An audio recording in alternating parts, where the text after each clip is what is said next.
అసెంబ్లీలో నుంచి సస్పెండ్ చేశారు కదా బీఆర్ఎస్ ఎమ్మెల్యేలని. మరి బీఆర్ఎస్లోనే ఉన్న మిగతా ఎమ్మెల్యేలు ఎందుకు 10 మంది ఉన్నారు కదా, పక్కనే కూర్చున్నారు కదా. స్పీకర్ గారే చెప్పిండ్రు కదా వాళ్ళు బీఆర్ఎస్లోనే ఉన్నారు, మాకు దాంట్లో నుంచి కట్ అవుతున్నాయి పైసలని వీళ్ళు చెప్తున్నారు.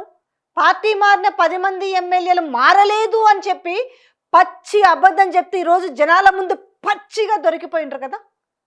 ఏం సమాధానం చెప్తారు? పోనీ స్పీకర్ తలకాయ ఎడబెట్టుకుంటాడు? ఇలాంటివి మాట్లాడితే హేట్ స్పీచ్ కిందకు వస్తాయి. ఆ నిజాలు ఇవి, పచ్చి నిజాలు. మీరు అసెంబ్లీ వేదికగా పచ్చి అబద్ధాలు ఆడుతుంటే ఇవాళ ఇవి అది కాదురా నాయన ఇవి అని ఎందుకు మరి? నిన్న ఎమ్మెల్యేలు సస్పెండ్ చేసినప్పుడు ఎందుకు మరి మిగతా 10 మంది ఎమ్మెల్యేలు మేము బీఆర్ఎస్లో ఉన్నామనేసి వాళ్ళంత బాజాబ్తా చెప్తుంటే మరి వాళ్ళని ఎందుకు పంపించలేదు? ఆన్సర్ లేదు.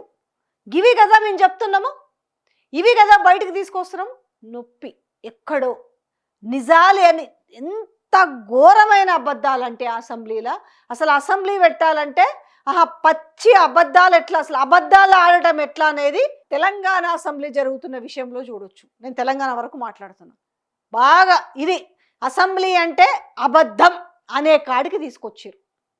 రాజ్యాంగానికి తూట్లో పడిచి అసెంబ్లీ అంటేనే అబద్ధం అనే వ్యవస్థకి ఎంత కిందికి దిగామో అర్థమవుతున్న పరిస్థితి కనిపిస్తుంది. అదే చెప్తున్నా కదా, తెలంగాణ ప్రజలు భయంలో బతుకుతున్నారు. ఇంకా 2.5 ఏళ్ల కాలం ఎట్లా గడుస్తుంది దేవుడా అనుకుంటూ ఎదురు చూస్తున్న క్షణాలు కనిపిస్తున్నాయి.